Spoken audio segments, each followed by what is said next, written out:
I'm here to discuss a number of things that are of huge concern for people right across the country right now. In particular, the cost of living crisis, but also aspects around where do we come from in terms of how did we get here with the cost of living crisis, inflation, financial well-being, ESG, and a whole heap of other things, because it's normally that way with the very loquacious but expert Peter McGahan. Now, Peter I've known for a long time.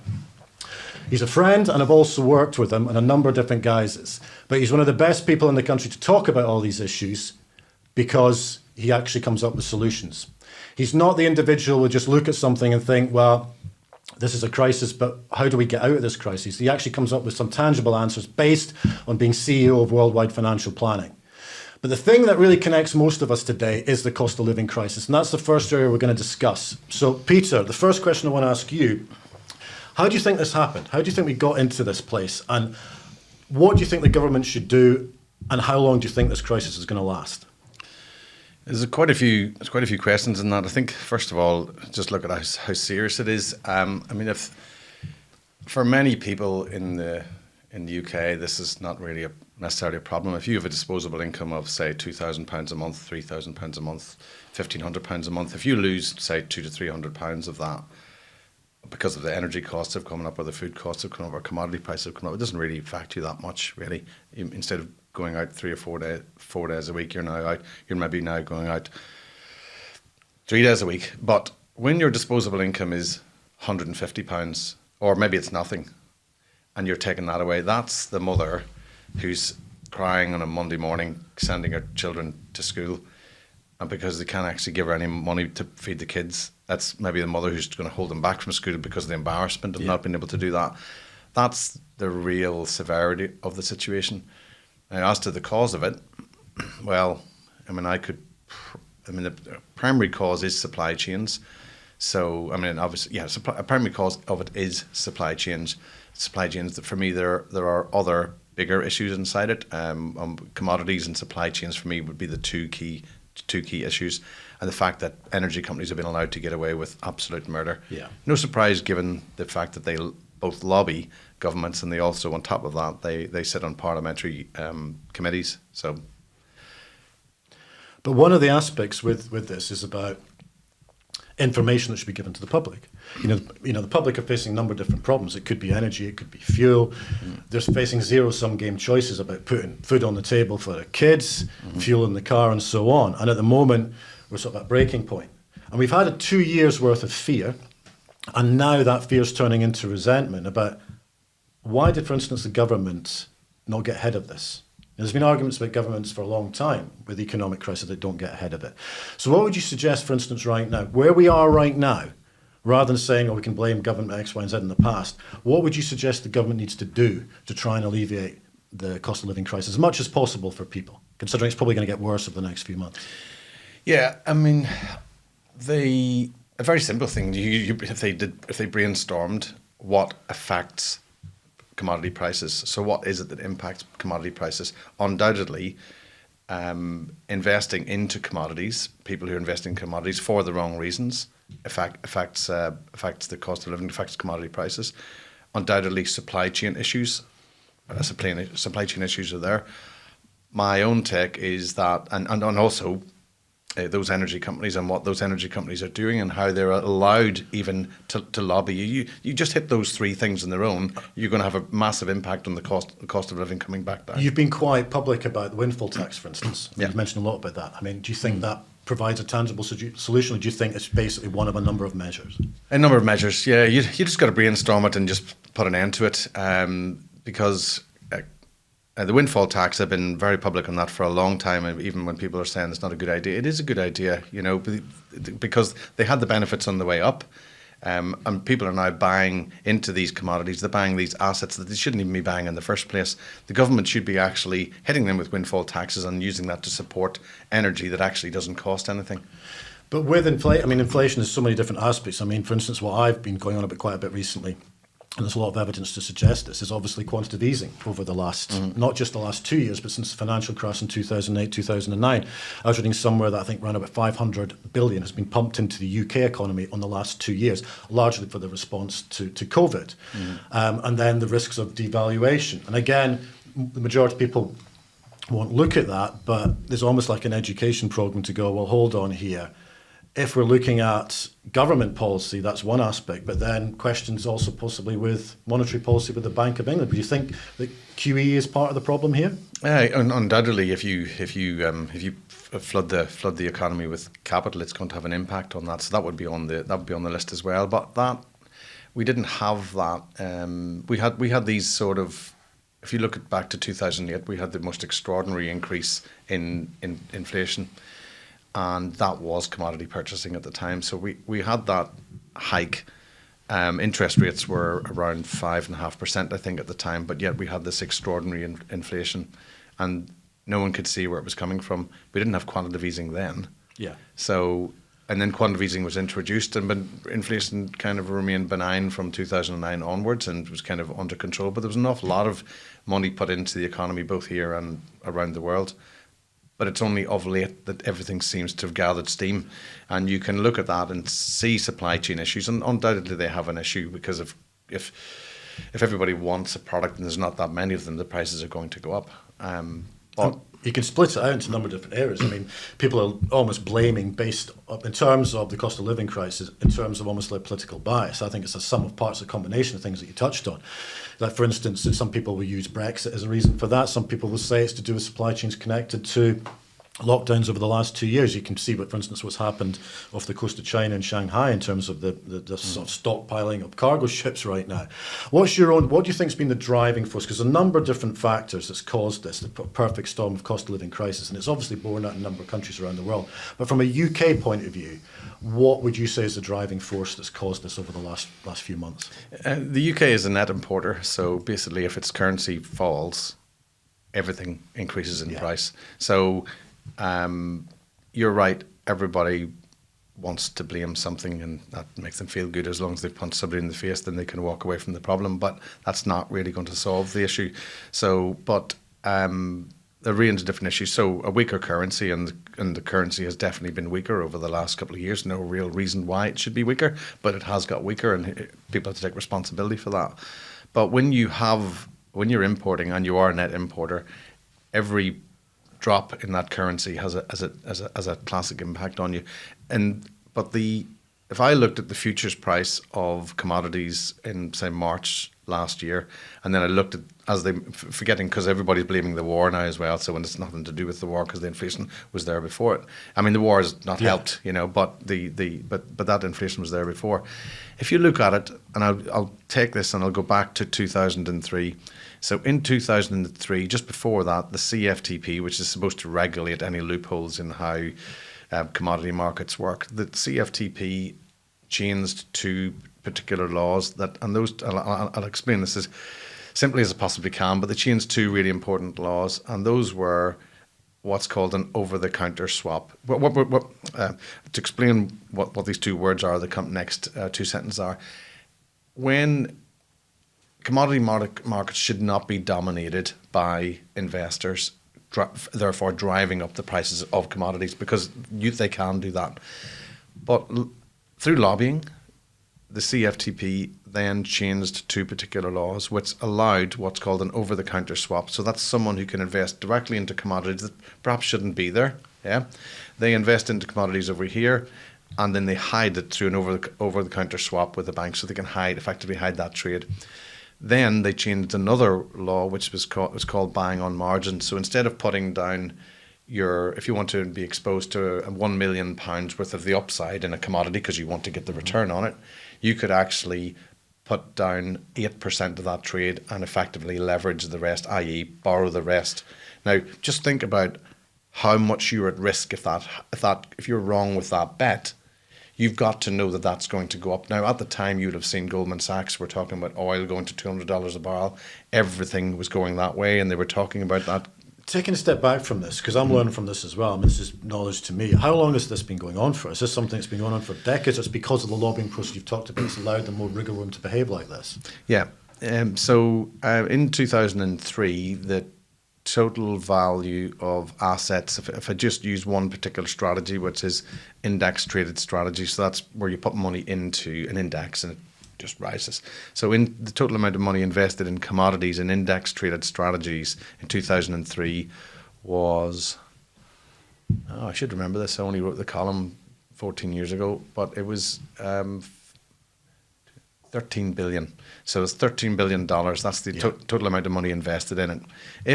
If I look at that graph in history, and if I got to 2008 when I wrote this particular column, in 2008, if that was 16 billion, it would have looked like a marked spike up on the. I've been looking at some of your columns, by the way. Yeah. It's a bit annoying to say this, but it's almost like dealing with a sort of profit here, because you, especially in inflation, you were talking about this repeatedly over the last few years, that this is good to go in terms of cost of living crisis. Yeah. From all of the factors that you've talked about here, but would you say the fact you're talking about in terms of a manipulation of the markets, that's a driving force?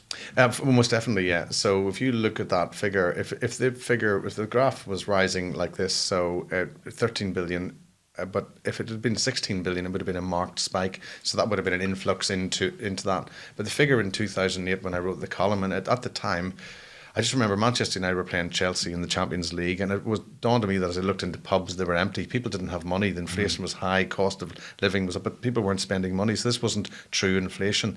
Oil tankers were sitting off the shore, both in Louisiana. I couldn't go in, and sitting off the shores of where they were coming out. There was nowhere for it to go. So there was no real reason for this inflation to exist. But in 2008, the total amount of money wasn't 16 billion. It was 260 billion. So we've gone from 13 billion to 260 billion just in that strategy alone. That is going to have a massive impact on prices. Now, I can't tell you right now because I haven't investigated it whether or not that's happening now, but it sure looks that way because people aren't spending. And this is the thing. So there's different segments. There's a backstory about why this happened. Mm-hmm. But what affects most people, we've all been caught up on this, apart from the politicians who largely, and you know always will be, is about how people get through this. Mm-hmm. I mean, this is part of your background. You've got an understanding of the academic and the theory behind this, but also about where people are at right now. And what you're really good is a sense of realism. You don't flower things and say you're going to be okay, or but this is going to go away. Mm-hmm. Your columns are full of articles of saying basically this is zero-sum game territory. You're going to have to make some harsh choices, and there's some financial planning. If you're looking at or discussing, say you had someone, for instance, who comes to you either from a business point of view, business owner, or just an individual who's having to make some choices, some hard choices about their family expenditure. How would you approach that with an individual? Because there's aspects here where people have got heightened emotion, for instance, and you've touched on this as well, about financial well-being leads into mental well-being as well. People find it very, very difficult to make rational decisions when they're faced with that pretty horrific choice of either putting food on the table or fuel in the car. How would you approach that in terms of an individual who comes into you going, I'm in trouble here, but I don't know what to do? How would you talk them through that? Yeah. That in heightened states of heightened emotion, and clearly security would be one of those. Yeah. So when someone is a state of heightened emotion, they're basically shut down their ability to think logically. That happens. It's why the brown envelopes start to pack up. It's why why we put our head in the sand. That's what happens. So, but you need to grasp the nettle, So the debtors, the people who owe you money, just talk to them, because they've actually, trust me, they are people probably in a similar situation to you, whether you're in business, and in their office they've got a lot of work to do, and you're one of those files, and they want to talk to you, and you just talk to them and communicate to them, and then they will be kind to you. So, but if you just ignore them, that's a problem.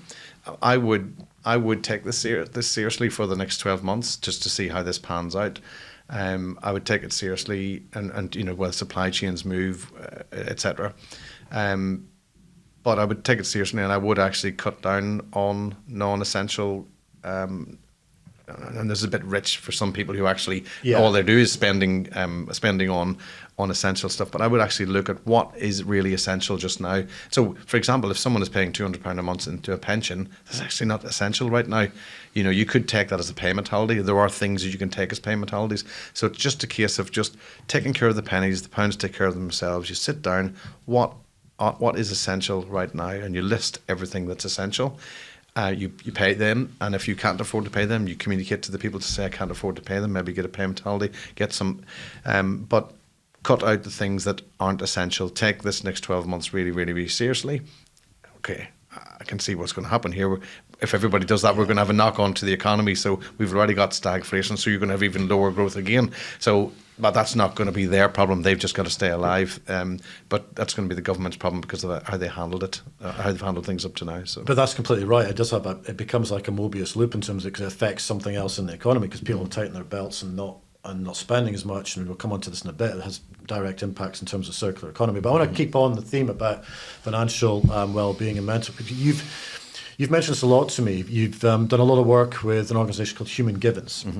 Have you found that in terms of I'd like you to talk a little bit more about their values, what they're trying to achieve, and why that dovetails particularly well into your area of expertise of financial management and financial well-being. What you've grasped from that and why it's beneficial to people. So the Human Givens Institute studies,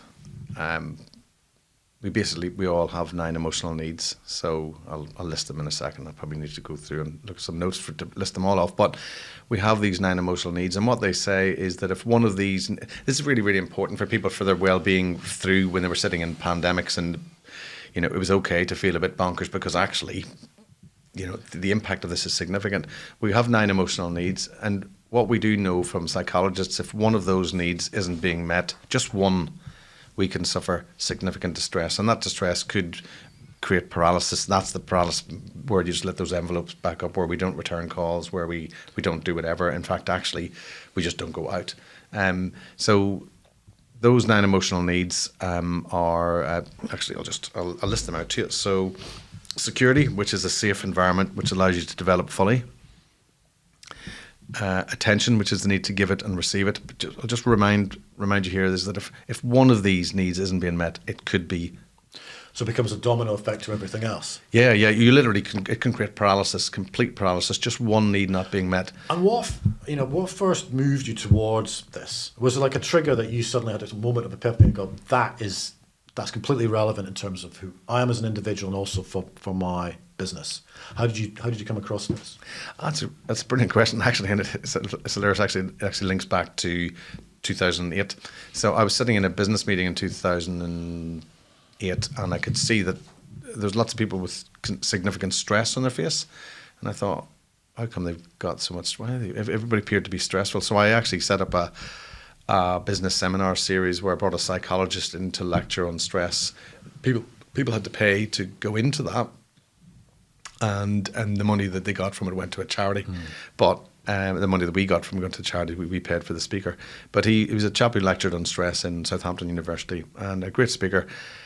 And when he was talking through this, he actually came up with the Human Givens, and he came up with these 9 emotional needs.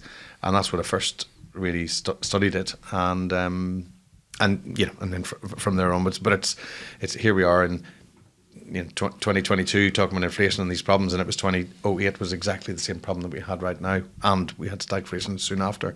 But there's an element of, it's just natural human behaviour when, there's financial pressures coming down the tracks that doesn't often happen with a bang, but whimpers before. People end up in a sort of cycle of denial for a number of different reasons.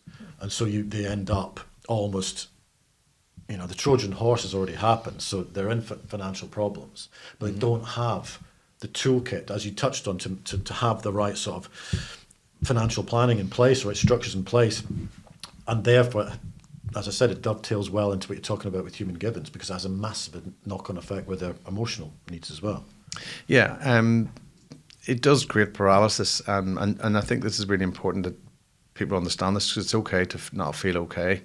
It really is okay not to feel okay. So if you think about these needs and how they would have been met during lockdown, and I hate to use that word, I was going to try and avoid using that word, but security, which is a safe territory and environment which allows you to develop fully. Attention, which is the need to give it and receive it. Now, just alone, both of these two weren't to be met. We're not allowed to speak to anybody, we're not allowed to be around people.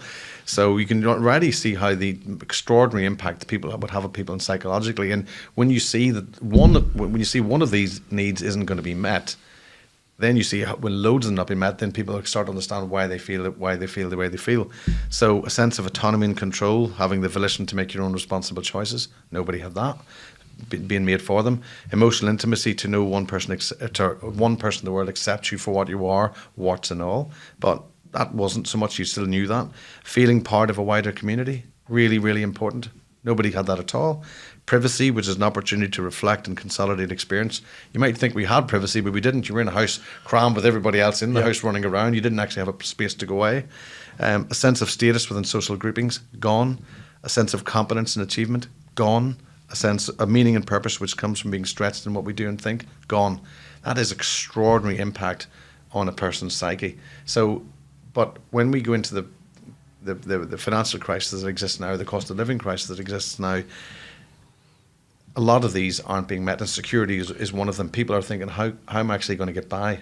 We're not talking about, do I buy this watch or not this watch? How do I get by? People feel trapped. They feel trapped. But they maybe don't have the toolkit to get through that, and they feel swamped as well, and also disenfranchised because they feel the government isn't working for them. And if you take aspects, what's happened recently with, for instance, Partygate and various corruption scandals with the government, people are now looking around for help. They're going, well, the government aren't helping us. We can't look at them. We're disenfranchised with them.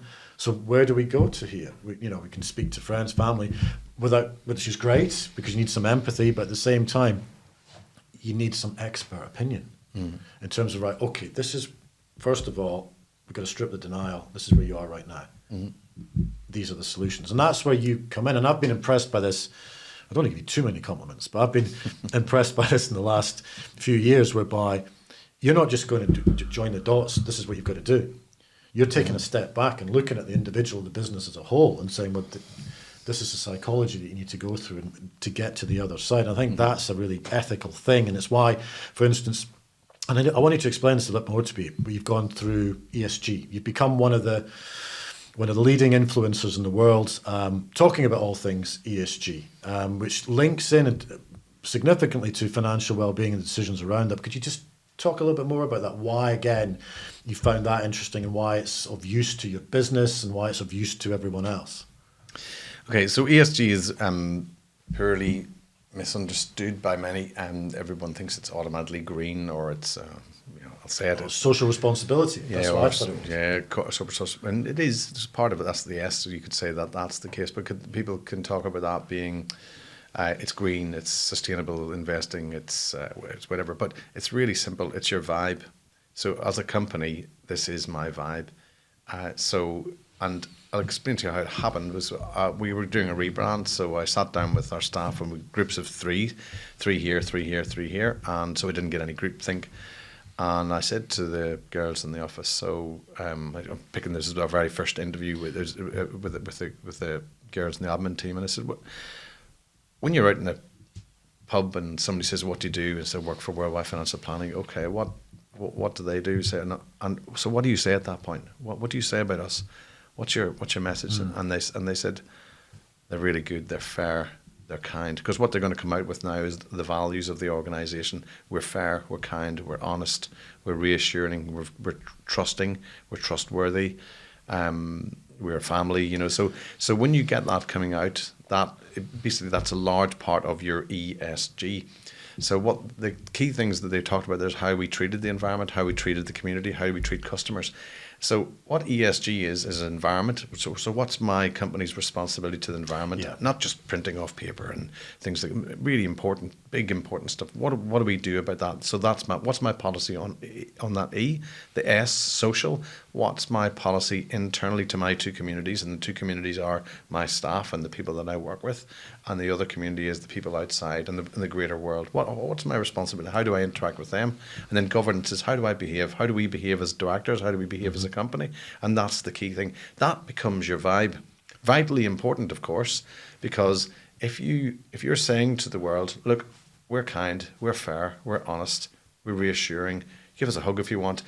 If the pupil isn't ready, when the pupil is ready, the teacher arrives. That's a great saying. But there'll be people there who won't necessarily get that. But your message to the world is, this is who we are, and that's effectively what ESG is. So how do you go beyond, which I know you are, but how do you go beyond words into deeds and actions by not just communicating that, but showing in local communities to individual clients, stakeholders, that you're actually approaching this, you're actually implementing ESG? I mean, what sort of areas has your company gone through in terms of ESG, in terms of community engagement, to get that message across and show that actually you're not just saying, we're about this, we're a great company, here's the proof of what we actually do?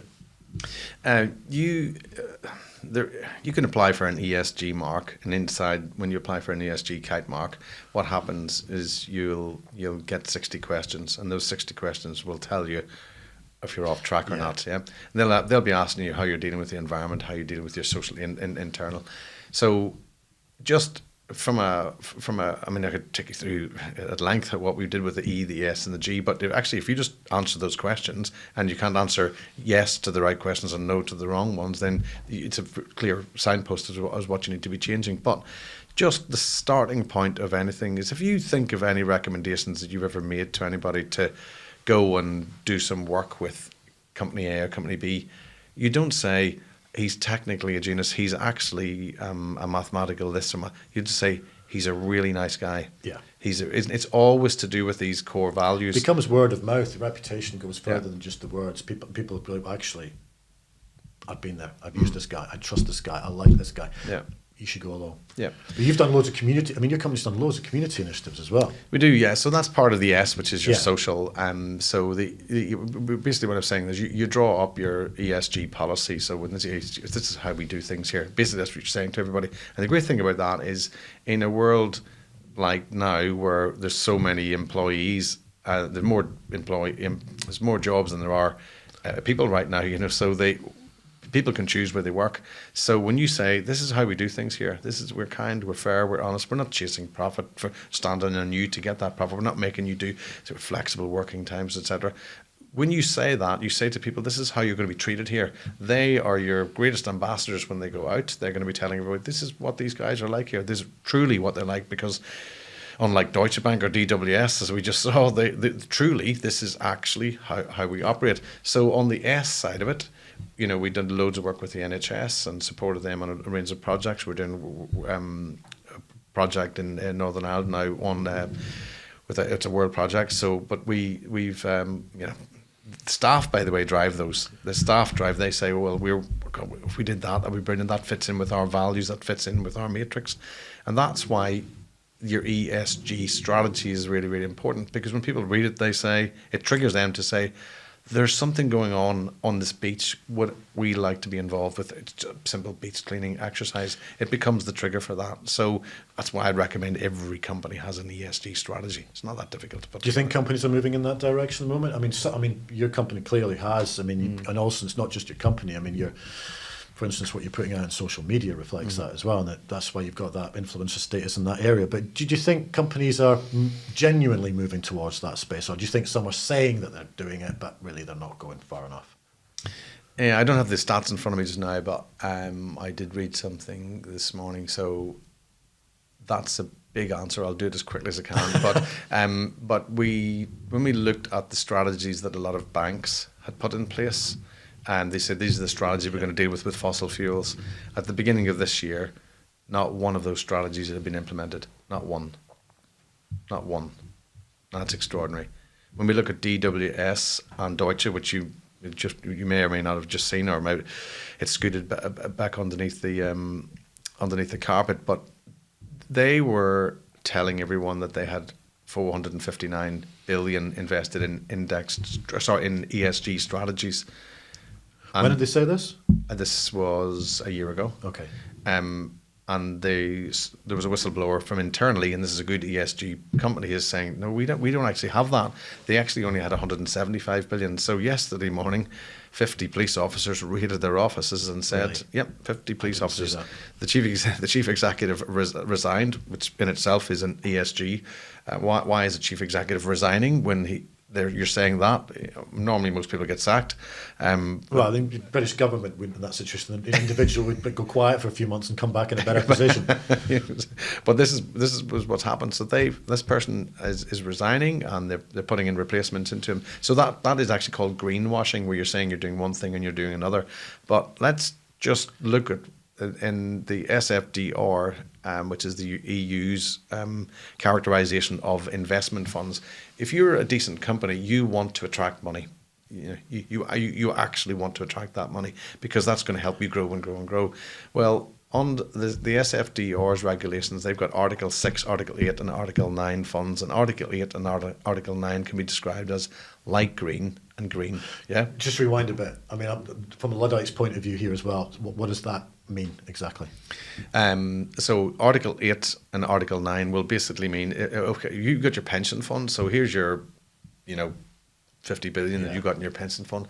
So you've got this pension fund here, and then underneath that it's invested in a range of different funds, so UK equities, overseas equities, etc. So when you invest into these pots, where they go will help the companies that they invest into. That will help them perform, and their share prices will go up and down. If you disinvest from them, it doesn't help those companies. So in underneath that, the fund itself has to class itself as something. So if you class yourself as Article 8 or Article 9, it means you're a light green. In other words, inside this fund, we're investing in good stuff. Article 9, we're investing in really good stuff, sustainable stuff that helps the world move forward. That's where Deutsche DWS got it wrong. They were saying we were doing this, but actually in 75% of their assets, they weren't investing in those things at all. Yeah. But this is one of the problems at the moment, because you've got corporates who are saying they're doing one thing, but they're actually not doing it. So it applies to obviously bad government as well. Mm-hmm. And we don't want to have a whole conversation of bashing the government at the moment. It's very easy to do. But if you look at, for instance, some of the messages the government are giving out in terms of even the green agenda, but then they're not fulfilling it, or in terms of their obligations to society for the cost of living crisis, they're not doing it. The reason I'm saying not doing it is because they're not acting like that themselves. Boris Johnson, getting private jets back from COP or Partygate. So therefore, if you take it back, and this is, one of the main concerns for me is about how do you invoke change for public, not just business, but the public at large, so they can manage their finances better and have a sense of trust with corporates and also government. I know you think the same. We're lacking that because you're having corporates and governments saying one thing, but they're not actually doing it themselves. To get proper change, it has to come from our leaders in society. As you know, I have no trust in politicians, and I've never voted, so I don't lean to either side. There is none of those people that I would have. I don't mind saying this. I wouldn't have them round to my house. I wouldn't have them babysitting my kids. These are not people these are not people that I aspire to. These are not leaders, not true leaders that I would think of as a leader. I don't want them around me, so I don't look to them.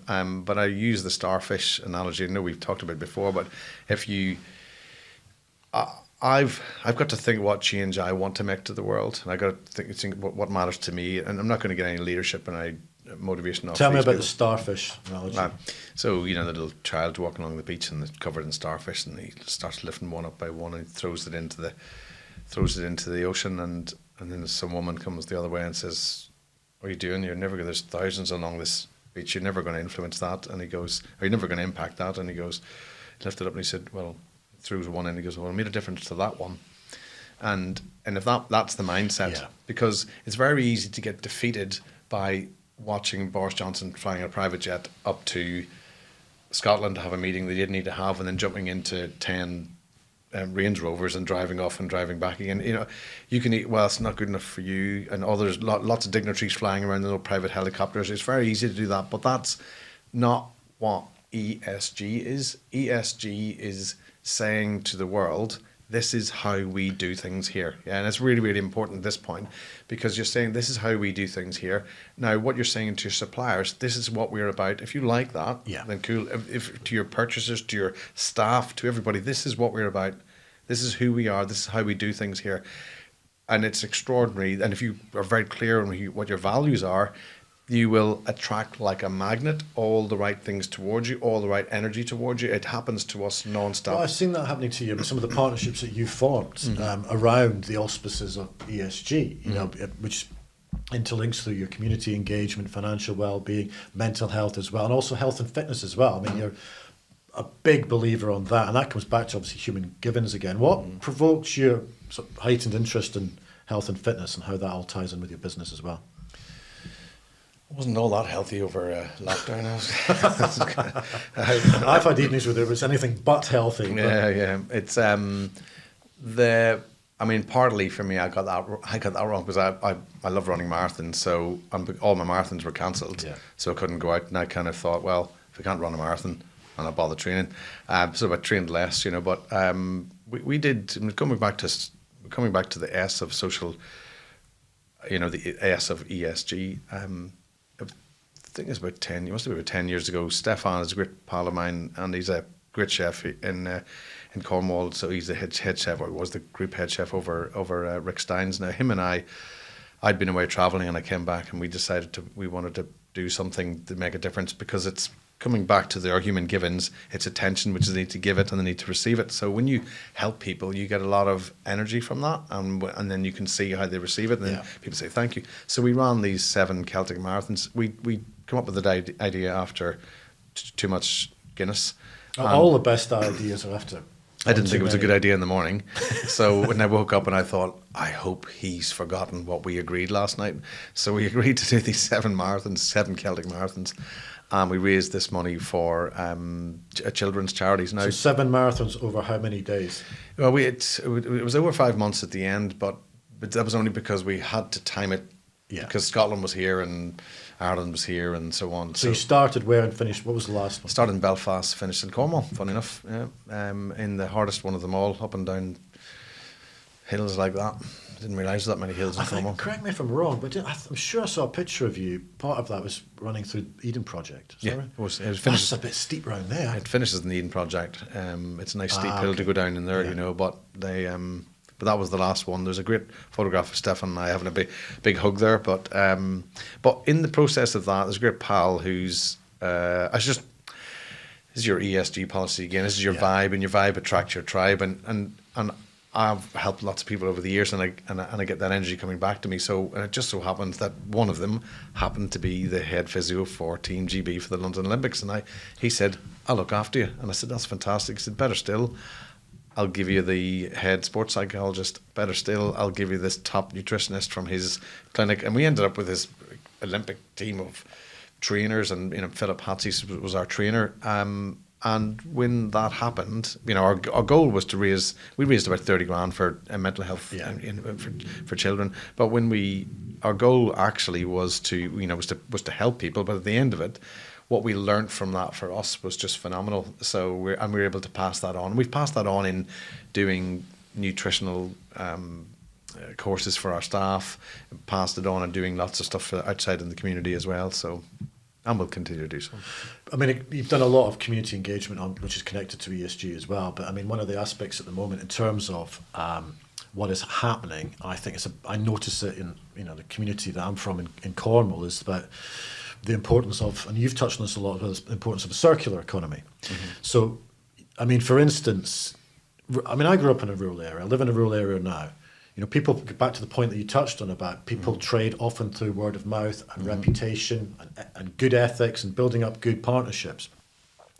I mean, is this something, do you think the circular economy, considering the current situation, is under threat at the moment? Are you worried about the future of the circular economy, especially when there's obviously the cost of living crisis, people are tightening their belts, but also moves afoot to reduce cash in society and maybe towards a cashless society? How do you think that's going to have an effect around the circular economy?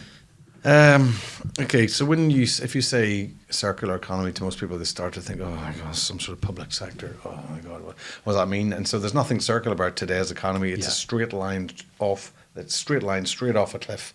That's what it is right now. There's no circle in it.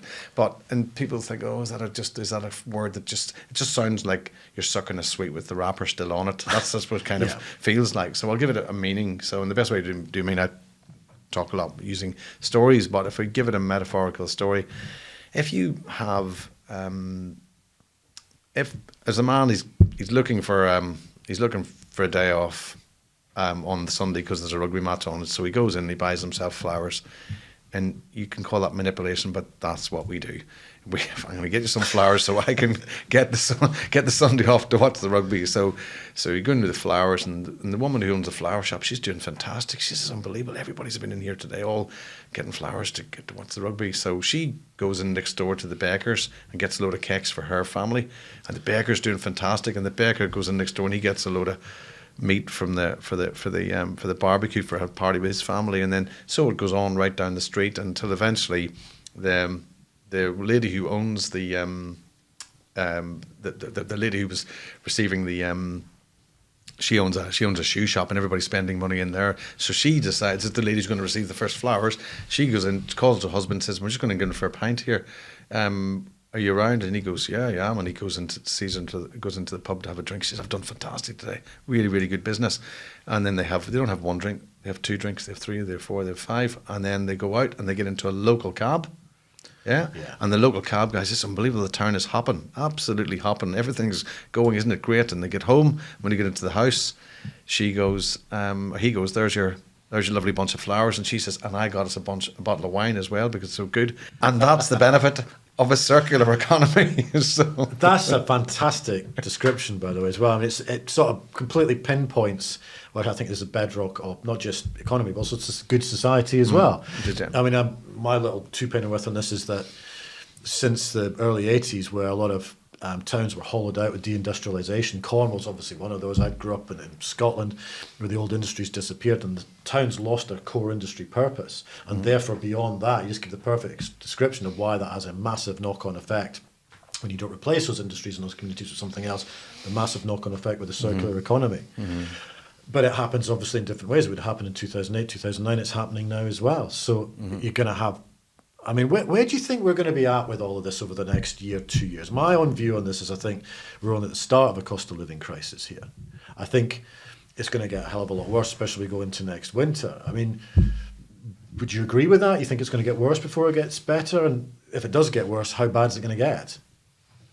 Yes, I think it's going to get worse. I'm not a lover of war. I was born in 1968 in Northern Ireland, so I'm not somebody who really adores conflict. So I could go into a long conversation about what's going on around the world right now, but the people who are poking eyes and trying to start fights, it suits them. And do you think this is done by design in terms of what's happened, in particular aspects to, we could talk about other things in terms of COVID and the pandemic, but in particular the cost of living crisis at the moment. Do you think there's a coordinated attempt by various institutions or bad actor individuals to try and create this scenario?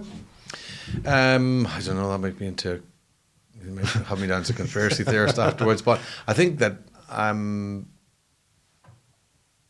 think what the benefit would be of somebody doing that. I mean, it's a big question to answer, but coming back to the original part of the question is if I actually think truly about what the cost of living will be, if you are and will it increase, if you are poking China, for example, which they keep seeming to want to start a fight with, China's a very wealthy country. China's actually got money. And if China decides to tighten up on its supply chain, you're finished. So that was going to send inflation through the roof. Yeah. So, when we talk about policies of cutting back inflation, stop starting fights with people. Get on with people, because these are every single economy, every single country is a cog in a wheel. Try getting on with people instead of constantly trying to. Completely. Since I was born in 1968, I've never known peace in my life. No. If you have peace, then these people can work together and grease the wheels to make the whole thing work. So that's, we asked earlier on what are the reasons for it. That's one of them. Is stop poking people in the eye. And so if that does happen and they carry on with that, and it looks that way, you're just going to have further bottlenecks. It'll just keep happening. There's been a lot of talk of late about some of the impacts of the cost of living crisis, and in particular what's happening with inflation. There's a term that's been used quite about a lot of times called stagflation. Just talk me through that in terms of, that's happened before, the historical context, also what is it, what's the impact of it, and how do you actually stop stagflation? Yeah. So stagflation is when you have inflation, so prices are rising, but peculiarly, growth in the economy is either flat or negative. It's horrific when that happens. It has happened. So 2011, I think, was the last time from memory that it happened, whereby a lot arose and it just fizzled out after a period of time. It's not normal that it does happen, because normally if you've got inflation, it's because people are buying lots and lots of stuff, and then if they're buying lots of stuff, the economy is growing with it. So, and that is normally a sign to me that something is afoot. And what I understand about, if something doesn't look right in front of you, so if something makes sense in front of you, it makes sense somewhere else, and that's where I believe the commodity purchasing is actually having an impact. So, how do they stop it? So if you look at how you stop stagflation, now that's one thing that most economists just cannot agree on. No one really knows fully how to stop it, because if you increase interest rates, as the US and the UK are doing now, I don't know how the US is going to deal with this, because it has the lowest disposable income in the world. People don't have money, and if you increase interest rates at a time of record debt, Yeah. you're just going to just crash the economy. So I am not of the belief that increasing interest rates now is, if as the EU, the central bank in Europe said, look, I can increase interest rates, but it's not going to change the cost of, that's not going to change the cost of oil and fuel. So and they've hit record inflation there just now, but so it's not. I don't think it's interest rates that are going to change that. And so I think it's a case of letting that fizzle out and let supply chains and everything else roll down. I don't think it's about increasing interest rates. But that has a knock-on effect from an investor's point of view. So, say I'm coming to you on investment advice with the sort of spectre of stagflation. Mm-hmm. What would you be telling me? Okay, so I mean, everybody thinks their pension funds are being actively managed. Trust me, they are not. Do not be apathetic about your pension fund and your ISAs or whatever. You think that somebody's in there making great decisions. They are not that dynamic. Some of these are like the Titanic. They just are not as in gone, but they just do not turn that quickly. In what way? Why so? They're not dynamically managed. So should I be in UK equities? Should I be in UK value stock? Should I be in UK growth stock? Should I be in emerging markets? Should I be in bonds? Should I be in inflation protected bonds? Obviously, this is already for me a lot of information. In terms of pension funds and where they're at. Just talk me through. This is kind of linked in. We'll come back obviously to stagflation again and investors, but I think they're obviously interlinked. Pension funds, and in terms of where we're at with pension funds, but what are the differences in terms of what's out there at the moment? And again, if I was coming to you, what would you be saying to me about where we're at with the pension fund market and where my investment should go? Okay, so if I'll carry on to explain that bit first of all, because when you have stagflation, your money needs to be really dynamically invested. Now, if inflation starts to drift off, then these things actually can ease themselves out, but you do need to be dynamic, and most pension funds are not dynamic. And just to give you an answer to that, if we took £100,000, I did this column recently, I think you commented on it, but where we took £100,000 and invested into the best pension fund, that's a really well-known name, the really well-known name is the worst pension fund, and the best pension fund in terms of return is not a really well-known name. So if we took £100,000, invested 100 into a pension over 20 years, what do you think the worst fund would have returned? 95, right? Really? So you actually lost money, right? And let alone charges coming out of that as well. Why so? They just invested in things that they were not really that good. And that's really well known. But isn't this is the thing? People come to you for all this advice and they can get on the right track, but for a lot of people it's just a complete lottery. It's like for them, the whole concept of a pension fund is literally, it's something they should have. Mm-hmm. They've always been told to do it. It can provide a good investment, but getting the right, that's where you come in, but getting the right advice is critical for it, because there's so many different options and so many different individual personal circumstances. If you're an individual not getting that advice, you're literally stabbing in the dark.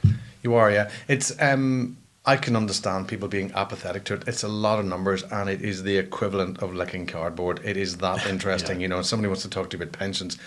No chat-up line starts with, let's talk about pensions, So it is really boring subject, and it's quite complex. But in the simple terms, worst performing fund, 95,000. Best performing fund over the same 20 years. Bear in mind, your next door neighbour could have that one and you could have this one. Right? The same £100,000 into the best fund. Have a guess. Oh, God. No idea. Well, this one was 95. The best performing fund is over £1 million. So if you just think the difference that's going to make to the buying power of your income, as 100 grand is worth less in the worst scheme, and it's worth over £1 million in the best performing scheme. And that's to do with how well they manage it, how dynamically they manage it, how they choose where the expertise that's in behind with all the analysts, etc. So right now, undoubtedly, if I actually look at the statistics of which I actually did a column on this about a year and a half ago to say, if inflation you want to be in value stocks and things like utilities, for example, and value stocks are undervalued. US stocks are currently trading at 10 times 2023 earnings. Sorry, they're trading at 16 times 2023 earnings. UK stocks are trading at 10 times. Where's the value there? And particularly these guys, if you start getting interest rates up here, these people have no disposable income. That market's going to tank. But here in the UK, they're trading at 10 times the 2023 earnings. So that for me represents value, but also so too with utility stocks, etc. Because what you want to be investing into now are things that people need. Because what I said to you at the beginning was, if you've got inflation, what do you want to do when you want to get rid of excess costs? So what do you do? Well, I need water, I need electricity, I need. So your utilities and things like that. Obviously, gold is going to protect you as well. But if you look at historically in periods of stagflation, the biggest returns came from real estate, energy, healthcare, financials, but I'm not sure about financials this time. So no, financials weren't in it. Sorry, it's energy, real estate, and utilities were the key performers. So, but the most important thing, you just actually get an independent finance advisor to look at the funds that you have and compare them to them. A good finance advisor really understands how to compare performance and analysis. How much risk am I taking to achieve it? How do I achieve my returns? It's not that difficult for somebody like me to scan that in a few seconds. But do not be apathetic. And I know it's cardboard licking, but get it out of the cupboard and have a check on it. But this comes in a wider sense as well. I mean, you've just listed a couple of examples that are connected into obviously pensions, which have been complete information from me. I feel like I've just had some good financial advice. I might speak to you again about this. Exactly. But just some other tips while we're at it as well. In terms of where we're at, obviously cost of living crisis, very different state of the economy. If you were just going to list a few other key tips in terms of investing your money, what would you say to anyone at home?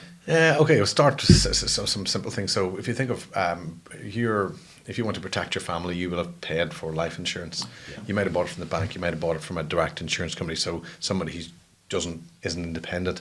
If you give that to an independent finance advisor, run it through the system, they'll be able to find the cheapest company that exists just now.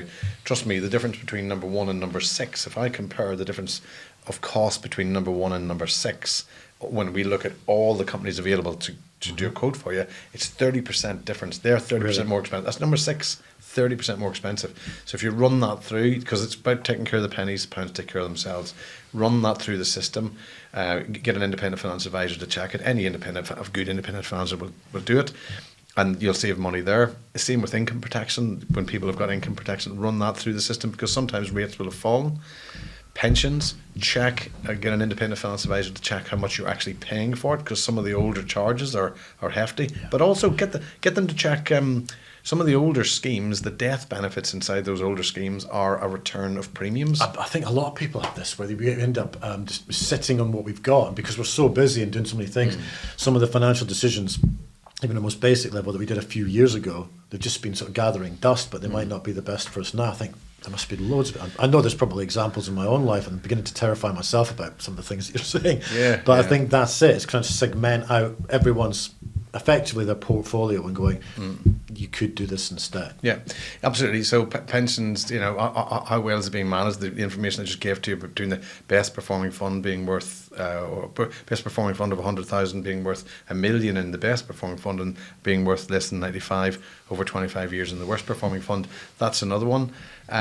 With your mortgages and your debt, that's a really important one. Don't have any credit card debt. There's a common thought, by the way, is if I've got credit card debt over here, it's only kind of short term. It's not short term. There's a lot of stubborn debt out there, and it stays there for a long time. People paying 24 to 50% for this credit card. And then they say, well, I don't want to add it to my mortgage because then I'm paying it for 25 years. No, you're not. Despite the fact the interest is a lot cheaper on that. Exactly. Well, some of the mortgages, you may be 2.5%. So if you had a 25 grand credit card, added it to your mortgage, pay that off, that's 2%, as opposed to 25% or upwards over here. The money that you save is going to be about 23% per year. Yeah, and that 23%, you use that to repay back that capital quickly. Exactly. So very simple. Those are simple strategies to do. But I think in a lot of people, that's immediately I'm consolidating. What I'm doing now is I'm actually consolidating that. I'm actually now admitting that is a real debt. Whereas I thought I'll just pay that off. I'll just pay that. No, actually, it's what happens. It's very stubborn, and it's really, really, really common. Really, really common that people do that. Yeah, I mean, but it's also about there's all kinds of aspects here. It's about for me, it's about just government negligence and bad government policy, and so they are asleep at the wheel on so many different issues. I think that's particularly relevant with the cost of living crisis and the fact that suddenly we end up in another crisis and you end up thinking, well, what's the government doing? It's just piecemeal stuff and tokenism after the horse is bolted. But I do think there's a problem right now for communities, and has been for 40 years, where a lot of these communities, their industries have been hollowed out. And so therefore they've lost, generations have lost hope, not just in terms of finance, but also in terms of what their community stands for. And I think that then comes right back to what we've been talking about, the circular economy, and also human givens. I think it must be, I mean, you must see it all the time in terms of people struggling financially. When people get to a point where they've lost hope, that's a difficult place to come back from. Yeah, terrific. It's traumatic, and I don't use the word traumatic lightly. Trauma is, I will have had people in front of me in many situations where they actually can't even think, and that's if you understand what happens inside the brain and the amygdala, you're in heightened emotion. You literally are binary in your thought process. You can't reason anything out, and all sorts of stuff can go wrong. That's not a good place to be. And what's happened to us over the last 2 years has been very much that as well. So a lot of people have lost hope, but I don't have trust in governments. I don't even think of them. I don't watch them. I don't want anything to do with them. This is where I believe in this from a sustainability point of view. It's us that can create our own sustainability despite governments, despite energy companies. It's us that can do it. You just do it on your own. You carry on do it. It's why I've done, I told you about the energy refit that I did in my house. Good timing, but I was brought up in a council estate. There's nothing special about me, but I care about the right stuff. I'm not a tree hugger who eats lentils because that's how they like to put you across. But I do know that if I do the right things and I take care of my starfish, everything will be okay. So, my energy bills are down to little or nothing now. I might have a word with you about that one. But that's where it's us that has to take responsibility for it. And it's on a question of sustainability, because there's lots of people who ask me about sustainability and they say, well, that's, I'll see people hijacking the World Economic Forum and sustainability, etc. And I don't know who's trying to do that. No, let me explain to you what sustainability actually means. So there is a sustainable cities project. So by 2025, what you will have is the 2025 plus 5, there will be 25 sustainable cities. And what I mean by sustainable isn't they're green and they're pretty and they're lovely and they all eat lentils. I'm not talking about that. And the 5 is 5 indigenous communities. So 25 cities by the year 2025 will be sustainable. To give you an example of what I mean by sustainable, very simple thing. You got rivers. Water turbines create extraordinary amounts of energy. And you can have them running right down, because the water goes in, comes back out again. Yeah. So you can have them running everywhere. The energy you could create for that will be more than surplus if you do it in the right way. If you then create, and from that powers perhaps, we put solar panels on the roof of a building, and inside that is a hydroponic system that funds that. The 24 hours these plants will be growing, you'll have surplus there. You can sell that on again, and so on. When you end up with surplus in all of these areas, and now the thing becomes fully sustainable, and that's what you mean by a sustainable. Now, what could be wrong with that? That means the bad guys don't have their hands in your pockets. That and people pushing hydrogen cars to me. No, hydrogen is still somebody's going to make that and sell it to you, but not with your electric car, which is being charged off your roof through your, So that's what when I talk about sustainability, that's what I talk about. So and the more society can be sustainable, and call me cynical if you want, but I've got a very healthy cynicism.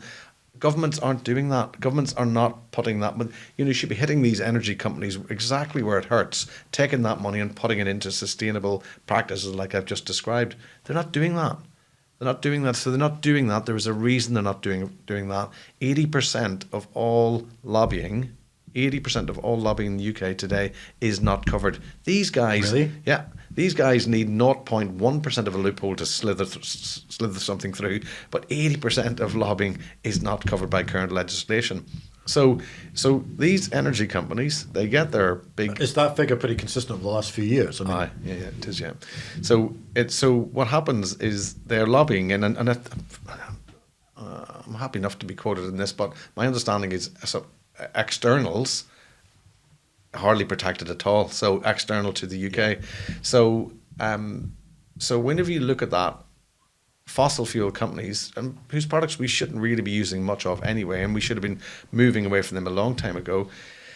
Those fossil fuel companies, they lobby, and they're sitting on parliamentary groups as well. They're lobbying government. They get what they get. They make much more money. You see the energy prices now do not reflect what the oil price is worth, etc. They're way through the roof. And then what happens, they make this extra money, then they've got more money to lobby, and it becomes what's called a negative feedback loop. That's going nowhere. So for me, I shut those sorts of things down. And the more we as a society shut that down, just a simple thing, by the way, car share. So you take a car share where you're going, I know it's convenient, and I come over here with two people in the car, and you come over here with one person in the car, right? If we had our heads on. Completely. We'd meet in some equidistant place and get one car, but exactly. People don't operate like that. Yeah, exactly. It's about convenience. It's about convenience, exactly. So, but what we have, you just think the punch that you could do into these energy companies where 4 people are going to work and there's 4 cars going to work and 4 people jump in, you've just taken, hang on though, you've just taken 70, because if they get a 2 to 3% impact on them, their CEO is going to get it in the neck, their share price is going to go through the floor. In that scenario, you're taking 75% of the spend on their products out of the system. And I know I'm not being tree hugging here, not being there. The ideal thing would be that, but there's no way 4 people can get together because somebody's got to go and collect the kids on the way back. But the drive to do all of those things that we can do in order to make the world a more sustainable place. You're not going to hit it. It's never going to be perfect, but at least you're on the journey to making it as best you possibly can. I completely see that, but it comes back to that whole point about convenience again, and it's, we sort of touched on it earlier, but it goes, cashless society is something that's coming up, and the convenience of effectively digital purchases has been rampant over the last sort of 15 years, and it's getting more and more to the point that retail banks are shutting all over the place, ATMs are going, and so people are left with this, especially vulnerable and elderly, that rely on cash for payments. You've got, especially some rural communities, people like going into their bank, like getting cash, like spending it throughout the circular economy that they're involved in from the individual onwards. And it's obviously moves afoot that cash is getting marginalised and more towards digital currency possibly. Am I right in thinking that? I mean, would you say that's the same thing? Where would you see cash in a few years' time? Still in society, or say in 10 years' time, non-existent? I'm sad to say I think it's going to be non-existent, and it deeply concerns me for that for many, many different reasons. But I think there's a clear move towards a cashless society. Why? Well, I'm not going to say. I'm going to get my head inside a sociopath because I can't think that way because there's a bit of my brain back here that actually works correctly. But a there's no doubt there is a large element of control inside that, but there's a huge amount of data sharing goes on inside that as well. If you have people purchasing on digital and you clearly see what rights have been given away in terms of people tracking what you're doing, they know you're a 24-year-old. And a 24-year-old buys shoes every 4 months. I'm making this up, but I'm saying, but the patterns of how people purchase, they can all be characterized. So that on the 24th of March, that person is likely to start looking for X, and that's the new gold. That data is the new gold. From a cynical point of view, it's control. From a point of view over here, data is the new gold. Both. Basically. It's both.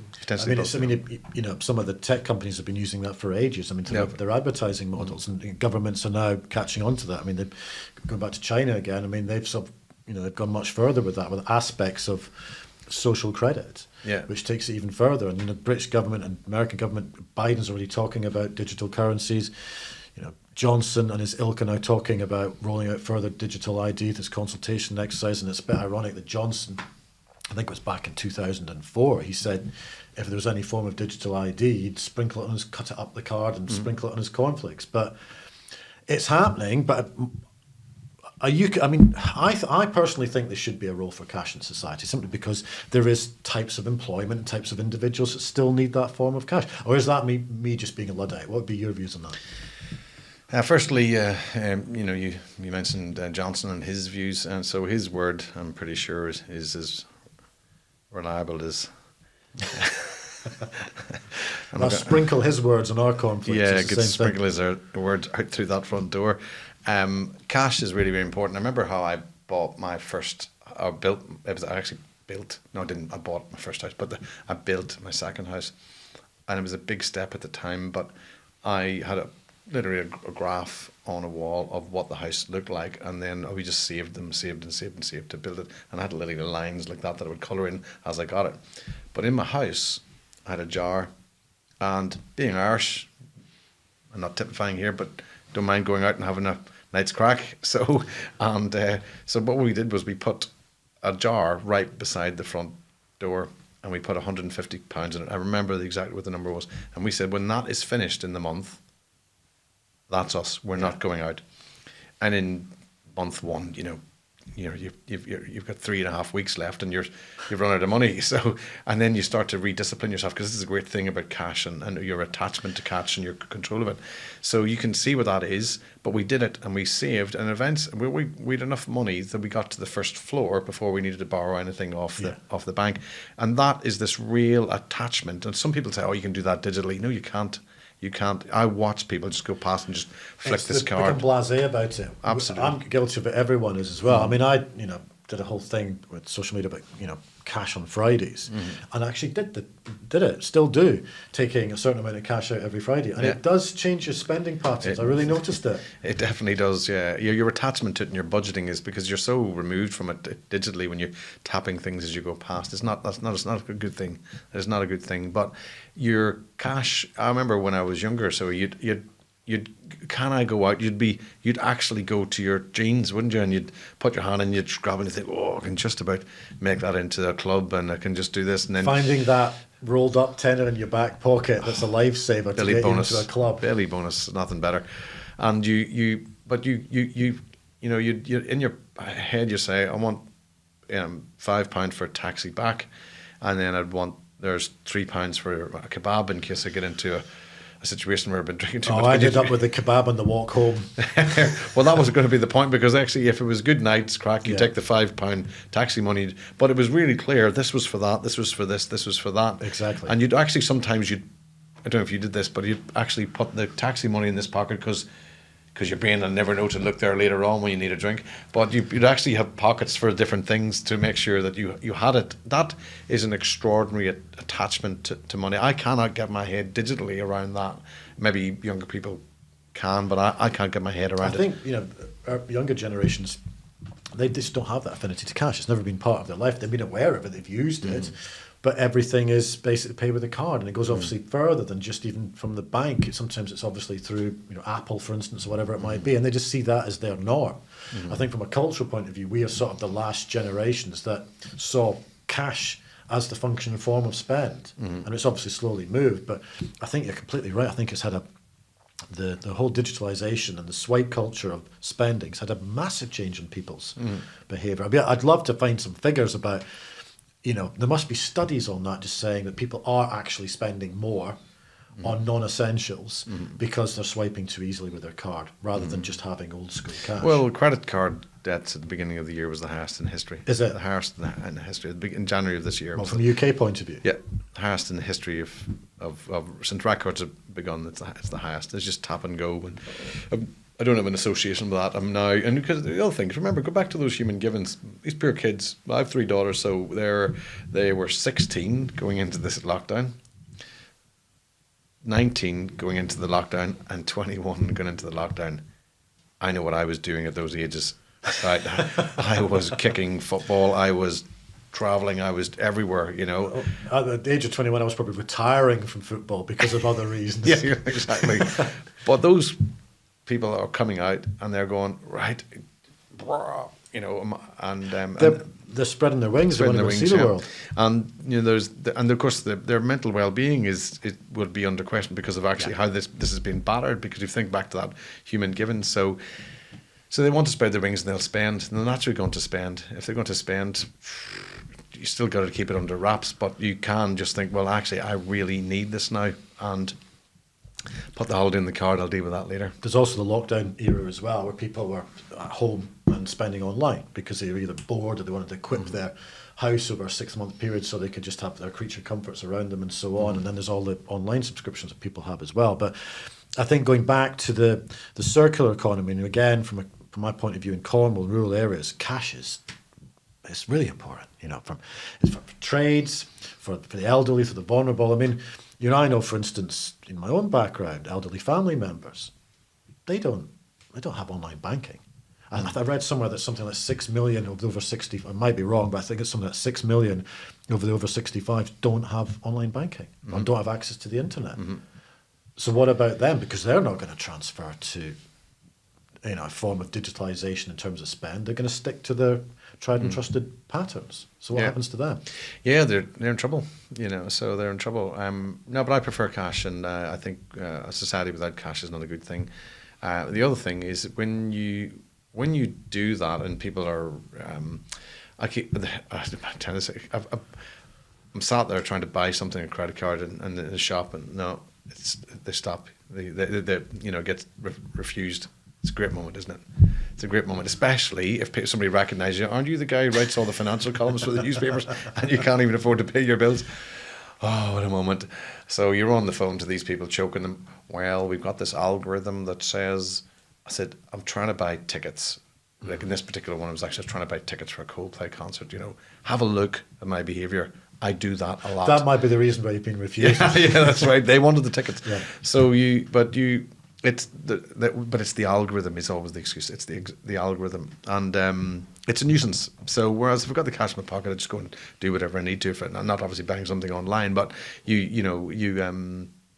not linked to that digital. If at that point, the data that you're giving them to control. If you look at that, and then you're giving them the choice of whether or not they actually decide that you should be allowed to pay for something or not with your own money, then that is what you're doing is you're giving an extraordinary amount of power into the hands of certain people, and power corrupts, and absolute power, and that is absolute power. Absolute power corrupts absolutely. So I'm not a favourite. Yeah, I'm not either. I mean, I think people are concerned on sort of how far do we go down the path with this, and it ends up like a form of social credit system whereby effectively they're deciding what we purchase. There's always a risk to that. These sort of things just don't come in immediately. They've sort of mission creep towards that. I can see why people are concerned about that, because it's again a form of control. Especially, you can see why it would happen with the cost of living crisis and problems and structural problems with the monetary system across the world. That would be a double whammy, as you pointed out, whereby they get more financial control, especially if it's centrally run, combined with the fact they get to exploit all the data as well. I mean, in terms of social credit side of things, I mean, we just don't know, but the world's been a funny place for the last 2 years. Do you think that's a potential outcome? Or do you think just at this stage it's more about, we'll just remove cash, we'll tighten this up a bit, but I've got some great data that we can exploit a little bit, and that's it? Or do you think there is a risk that we end up towards a form of social credit? Well, you sort of have it anyway, because when you go for a loan, the sort of stuff they look at isn't just your ability to repay. There is that's in there as a credit system. So you would be right to fear that and protect that, but I'm not going to guess what some of these people might do, but you would be right to fear that and protect that for sure. Yeah, and I think that's where people are naturally concerned. People get called conspiracy theorists for saying that. I don't think they are. They're just actually concerned because they're seeing the direction of travel. It does open up a potential gateway to this thing, and that obviously creates problems for huge parts of society who just don't have the ways and means because they don't have even a bank account or online access and so on. And I think that has a massive knock-on effect for the circular economies that you touched on. There's just one other question I want to ask you, Peter, because we've covered a lot of areas here, and I think we are where we are right now. Where do you think, and it's like kind of crystal ball stuff here a bit, but do you think, for instance, that we're going through a pattern of troubles and it'll level itself out, and then the world will just kind of reboot and reheal itself again? Or do you think we are sort of heading down something whereby, from a cost of living point of view, we're in for the long haul on this in terms of the crisis? The cost of living is something that can be cured. So but governments have to take control of that. But do they take control of that? And when we have a society, so if you look at the States, right, so it's supposed to be the richest country in the world, but it has the lowest disposable income in the world. The richest country in the world has the lowest disposable income in the world. That's nuts. That's by design, because if you've got policy, you can deal with that. What you have is when you have lobbying, which is allowed to take place in the UK or the USA in the level it is, the corporates obviously do the lobbying. They've got the money. Yeah. So that isn't a democracy. That's a monetocracy. But that's not going to change, is it? Well, it could have changed. It might have if we had a different prime minister a few years ago. But the current direction of travel, that isn't going to happen. Well, that's where people need to be focused, and that's where they need to be present to say, look, this is clearly not a good idea, and you're funding these guys into power for them to actually deliver what the corporations want. CFTP that I mentioned right at the beginning in terms of the commodity purchasing, that who lobbied that? Yeah, so. And that shouldn't be in a proper society. You shouldn't be allowed to influence prices unless I'm okay with people protecting the prices by hedging. I know an airline company can say, I'm going to use a financial instrument to hedge against the rise of oil prices. I get that, but actually being allowed to go over here and buy things that rams up the price, causing food riots, causing starvation, no. So when I come back to it again, do we trust governments? Do we trust governments to get this? No, we actually have to do it ourselves. So the cost of living crisis, yes, as long as those things apply, as long as they're poking fights and wars with people, as long as you're allowing the lobbying of these energy companies, as long as you're allowing all these different things, you're going to keep getting that. But, you saw, yes, or a couple of days ago, they come out to say, that the EU was banning Russian oil. Yeah. But Chevron hasn't. A US company is carrying on. Yeah. Chevron.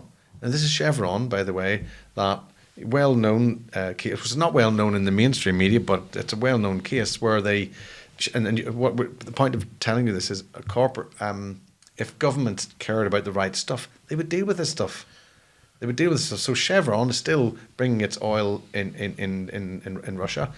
And then what you have is, but also Chevron dumped their poisonous materials onto land in Ecuador, completely ruined it. They got fined, and instead of saying sorry about that, I'll deal with that and I'll pay the fine, they attack Stephen Donziger, who was the lawyer who did it, and they attacked him. They got him in a house arrest for 933 days, landed him in jail with a corporate, by the way, a corporate case. No legal case would take it on. So where are our green presidents? Where are our green people who are supposed to be doing the right thing? They say they're doing the right thing. They come out with all their own equivalent of a type of signalling of message, but behind the scratch the surface is nothing. It's like a hollow Easter egg effect, isn't it? It's all shiny on the surface, but you sort of tap in it, all explodes and there's nothing there. So, those are two easy targets that I know about, and so everybody knows about them, but they could deal with that, but they don't deal with it. So, therefore, I don't look for my inspiration from companies. I look for inspiration, so what can you do on the street? And you can create sustainable economies yourselves, so. But as people, this ties back right to the start in terms of what you're trying to get across with your business as well. It's giving people the toolkit to actually navigate. First of all, people to recognise the situation that they're in as individuals, their loved ones, their communities and so on, but then solutions to actually try and find ways to navigate through this crisis. But I've noticed that you've spoken at the World Kindness Day, haven't you, a couple of times? So what prompted that?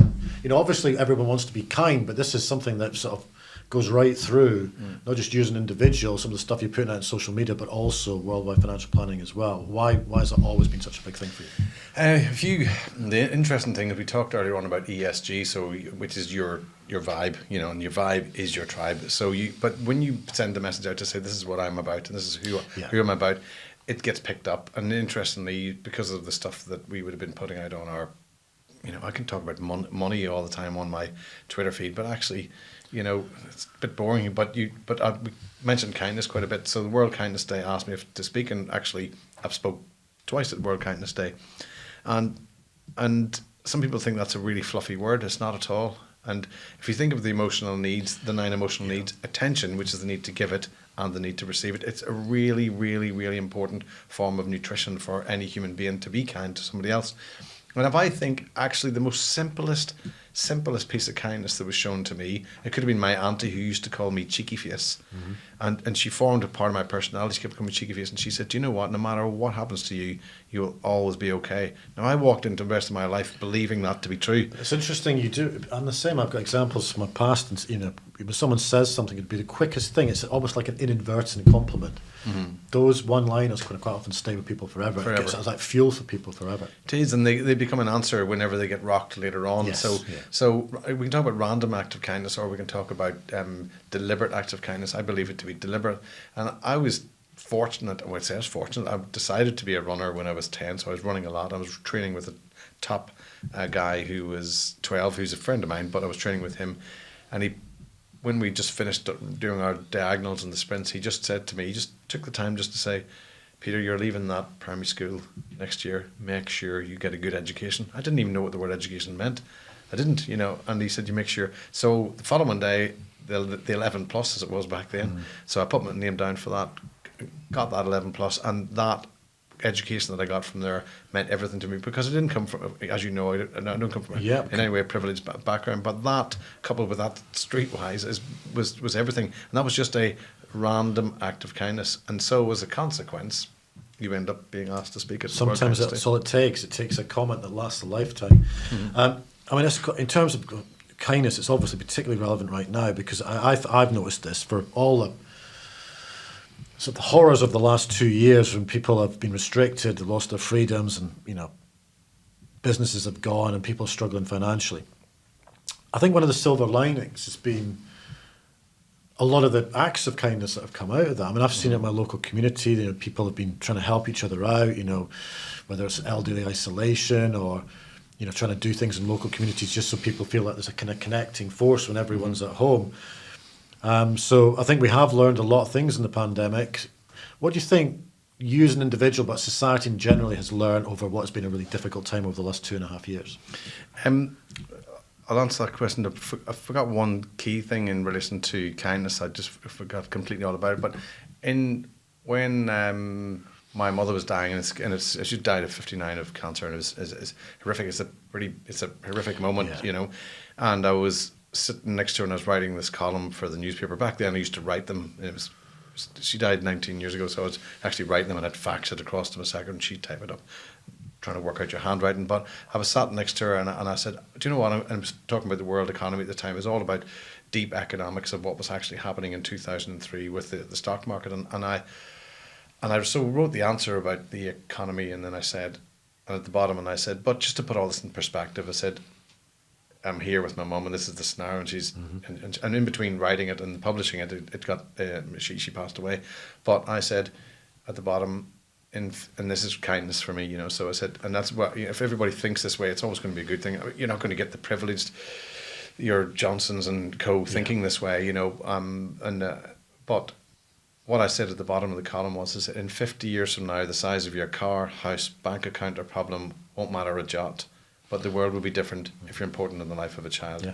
And that is what kindness is. So if everybody thinks that way about the impact that they can have on the people around them, it's going to be fascinating. But coming on to the final point, just to finish off, what's been a great chat. The pandemic gave everybody a chance to reflect, and I can see people starting to drift back to where they were, but it did at the time give them... Especially the first one. Especially the first one.